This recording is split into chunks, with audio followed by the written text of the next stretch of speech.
Well, hey folks, one of the questions I get asked most often, usually right after what metal detector to use, has something to do with how to find a good site to metal detect, like one that's going to actually produce some good historical finds. And then also part of that question usually involves how to get permission to detect those sites. It's sort of an ongoing issue for all metal detectorists. It's a question that I've been asked many times on Instagram, here on YouTube. Folks want to know the answer to this question. So my intent with this video is to hopefully provide some answers to those two questions, kind of a take you behind the scenes look at how I go about it, so that you can go out there and do the same thing. So if it's a question that you're interested in, keep watching.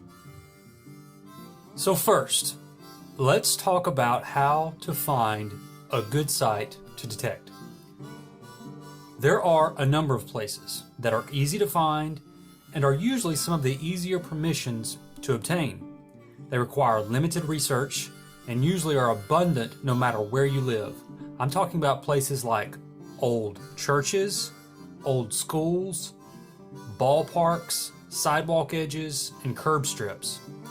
You'll usually dig plenty of modern coins, but these are great places, especially if you're just starting out and want to hone in your detecting skills.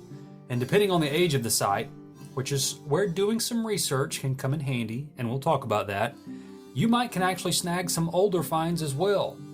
Of course, the older the site, the better. Another great go-to detecting site is the yards of older homes.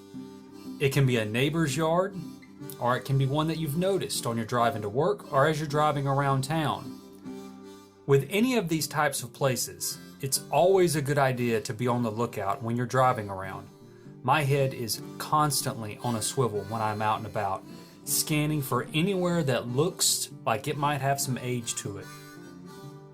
Old homes will really begin to jump out at you as you get used to looking for them. Depending on your location, you may also have the opportunity to detect at or near some older military sites. This could be from the Revolutionary War, the War of 1812, Civil War, or even more recent activity like training sites from World War II. This is where research is going to be key, and it all starts with reading. If you think you may be near some historical military activity, start reading about it. Read anything you can get your hands on related to the history of your location. Go to the library, and usually in the reference section, usually close to the front of the library, dealing with local history, you can find all sorts of great resources to point you in the right direction. I can't tell you how many times one little reference, a single sentence in some cases, for something like where troops camped at overnight on a particular movement, has led me to some great finds. And there is no end to the amount of information that is available online these days. Start with a simple Google search and drill down. Most Civil War battle sites and even some of the smaller skirmishes have their own Wikipedia page, and that can be a great place to start. Scroll all the way down to the bottom to the references and begin there. Obviously, known battlegrounds that have been designated as protected sites are off limits, so don't go there, don't even try it. But that doesn't mean you can't potentially hunt the surrounding properties that is privately owned. Again, research is key. Now, I keep talking about research, but let's drill down a little further into how I go about finding out how old, say, a home site is, or maybe if there was ever anything out in a particular farm field. Maybe you just want to see what your town square once looked like. There are several websites you can use to do this, but the one I use most often is called Historic Aerials. Historic Aerials is a warehouse site for old topographic maps, aerial imagery, and it has both free features as well as paid subscriber options. The great thing about Historic Aerials is that when you view the maps or imagery, it's all geo-rectified.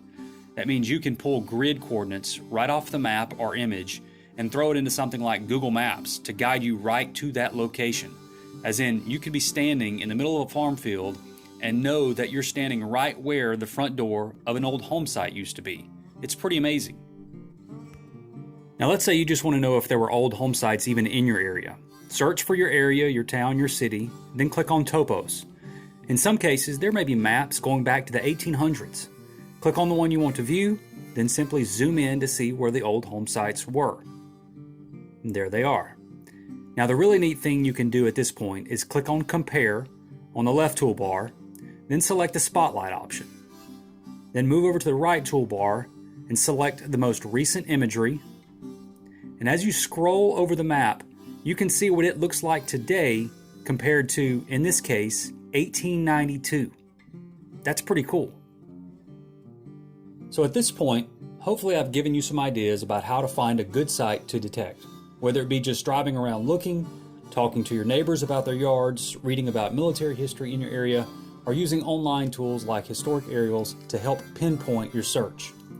Now the issue becomes, okay, I've found what I think will be a good site to detect. How do I get permission to detect there? I've got maybe an old farm field I'd like to hit, or an empty lot that had a house on it back in the late 1800s. How do I even know who to ask? And that takes us to our second question: how to obtain permission to metal detect. Again, let me start with the easiest. You're driving around, you see an old house with a big yard. The easiest method is simply to go knock on the door and ask permission. Going this route is fast and could potentially land you a site right then and there. However, if you decide to door knock, allow me to offer a few suggestions. Number 1, be professional in your appearance. No holey jeans or ragged t-shirts. Number 2, leave all your equipment in your vehicle. Number 3, greet the homeowner with a smile and introduce yourself with your name and where you're from. Number 4, be polite and speak plainly. Number 5, get right to the point. Tell them that you are a detecting hobbyist and are always on the lookout for old sites to detect and that their home caught your eye. Number 6, make sure you tell them that you are extremely careful about not damaging the grounds. And then make sure you actually don't damage the grounds if they do give you permission. Number 7, I recommend leaving it open-ended as to what happens to your finds. If they ask, and many will, it's always best to tell them that they can have first pick of your finds.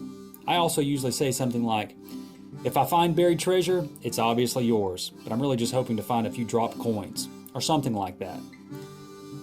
Number 8, and lastly, thank them for their time and consideration, regardless of their answer.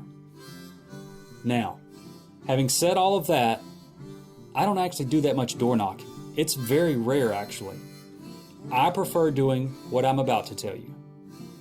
I write a letter. A good old-fashioned, handwritten letter. But that obviously requires knowing who to write to, so let's talk about that briefly. Most county tax assessor offices have online property searches. Not all of them do, but most. They're all very similar and give you options to search by address, owner name, or for our purposes, most have a general map feature that you can simply zoom in to the property that you want to know about, click on it, and voila! You'll have the owner's name and usually a mailing address. A lot of property is owned by limited liability corporations, or LLCs, as in this case, as you can see, but even still, you have a starting point with an address. Be creative and take it from there. Once you're comfortable that you have the right person or company identified, it's time to write the letter. Now I'm going to show you an example of a letter I've repeatedly used, with the details removed obviously, that you can adapt for yourself. This format, or one like it, has resulted in many permissions obtained for me, so take it for what it's worth. I'm sure there are plenty of other letters and examples that would work just as well. In the case of a school or a church where you might be able to obtain an email address, you can use this same format as an email, but again, I recommend writing a handwritten letter. I can't count the times a landowner has commented on the fact that I took the time to handwrite them a letter, and I'm pretty sure that factored into them turning around and giving me permission. So again, I recommend writing it out by hand. Once the letter is mailed, you sit back and wait. On average, I mail about 2 to 3 letters a week, and that usually keeps me pretty busy with permissions. And just another little note about my own practices. I probably do 5 times as much or more researching than I do digging. So keep that in mind as well. So that's pretty much it. Could more be said? Absolutely. But I think that's a good introductory lesson into what I do to find and obtain sites to metal detect. And let me stress just one last thing. Do yourself and everyone else in the hobby a favor and always, always, always get permission to detect. No trespassing, no poaching, no night hawking. Just do the right thing and get permission before you dig. So that's it. If you happen to have any questions about anything I said or want more details, feel free to drop me a comment. I hope some of this was helpful.